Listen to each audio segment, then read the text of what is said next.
Thank you. Me channel తరఫున మాకు దగ్గర ఉండి మా గ్రామ ప్రజల అధిక మెజార్టీతో గెలిపించినందుకు వెరీ వెరీ థ్యాంక్స్ చెప్తున్నాను.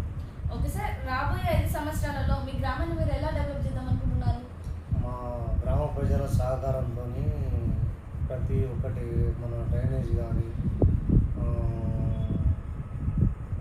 లైటింగ్స్ కానీ ప్లస్ పాడి పంటలు వీళ్ళకి కూడా బాగుండి మా గ్రామ ప్రజలు నాకు సహకరిస్తే ప్రతి ఒక్కటి ఊరి దేవాలయాలు కానీ ఇప్పుడు దేవాలయం ఆటోమేటిక్ భోజన గుడి స్టార్ట్ అయిపోయింది, ఆల్రెడీ అది చేయిస్తున్నాం. వారికి ఏ అవసరాలను బట్టి వాళ్ళను ఏ విధంగా బాధ పెట్టకుండా ప్రతి ఒక్క పని వాళ్ళకు చేసి చూపెడతానని 5 సంవత్సరాలల్లో ఒకటి మాకు ముఖ్యంగా ఏంటంటే గ్రామ పంచాయతీ లేదు. ఆ గ్రామ పంచాయతీ శిథిలావస్థలో ఉన్నది, అదొకటి ఉన్నది. ఆ గ్రామ పంచాయతీ మాత్రం 100% దాన్ని పెద్ద మొత్తాన చందాల ద్వారానైనా ఒకవేళ గవర్నమెంట్ సహకరించకుండా మాది బీఆర్ఎస్ గవర్నమెంట్ కాబట్టి కాంగ్రెస్ గవర్నమెంట్ సహకరించాలనుకుంటాను. అయినా కూడా చందాల ద్వారానైనా దాన్ని అధిక మొత్తంలో సేకరించి గ్రామ పంచాయతీ మాత్రం 100% గుడి ఏ విధంగా కడుతున్నానో గ్రామ పంచాయతీ కూడా అదే విధంగా కడతానని ప్రామిస్ చేస్తున్నాను ఈ ఛానల్ ద్వారా. ఓకే సార్, మీ గ్రామంలో ప్రస్తుతం ఎలాంటి సమస్యలు అనేవి ఉన్నాయి, ఎలాంటి సమస్యలు అనేవి మీరు ఎదుర్కొంటున్నారు?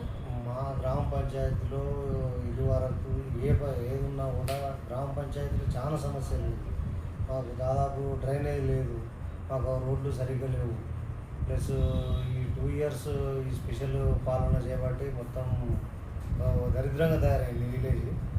ఇప్పుడు దాన్ని కొంత మన సొంతగా జేబు నుండి పెట్టుకొని అయినా కూడా కొన్ని పనులు చేయించిన, ఆ డ్రైనేజ్ క్లీన్ చేయడం కానీ, మన ఇళ్ళ ముందు మన చెట్లను ఇట్లా కొట్టియడం కానీ, రహదారులు కొంచెం నీట్గా చేయడం కానీ ఇవైతే ప్రజెంట్ నడుస్తున్నాయి. గవర్నమెంట్ ఈ 15th ఫైనాన్స్ ఫండ్ ఇస్తున్నారా, ఫండ్ ద్వారా ఎంతో కొంత క్లీన్ చేసి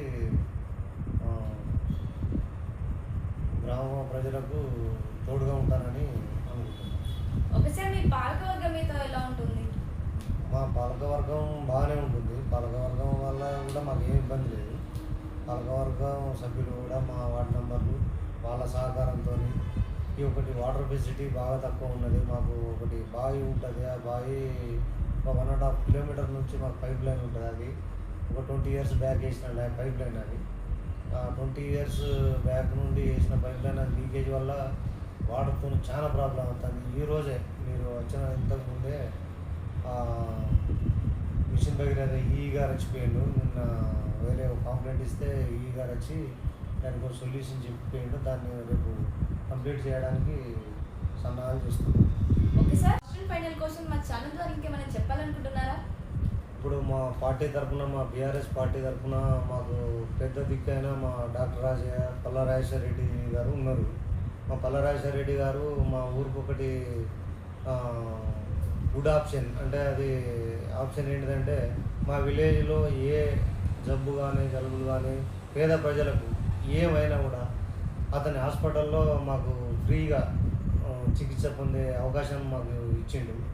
ప్లస్ అదేవిధంగా మా డాక్టర్ రాజయ్య గారు కూడా ప్రోత్సాహంతో ఆయన దగ్గరికి వెళ్ళి ఆ విషయాలను ఆయనతో చెప్పించి మేము ఆయన హాస్పిటల్ అవసరాలను వినియోగించుకోవడానికి మేము కూడా మా గ్రామ ప్రజల తరఫున మేము అందరం సిద్ధంగా ఉన్నాం. మా గ్రామ ప్రజలు కూడా మాకు ఎటువంటి ఇబ్బంది అయినా కూడా ఏదైనా జ్వరాలు కానీ ఏదైనా సీజరింగ్ ఆపరేషన్స్ కానీ ఏదన్నా కూడా ఏదైనా హాస్పిటల్ వైద్యపరంగా ఏ అవసరం ఉన్నా కూడా నాకు అప్రోచ్ అయితే నేను కాంటాక్ట్ చేసేసి మా పల్లారాజేశ్వర రెడ్డి గారి హాస్పిటల్లో వైద్యం ఇప్పించగలను. Okay sir, thank you. So ఇదండి టుడే ఇంటర్వ్యూ. Thank you.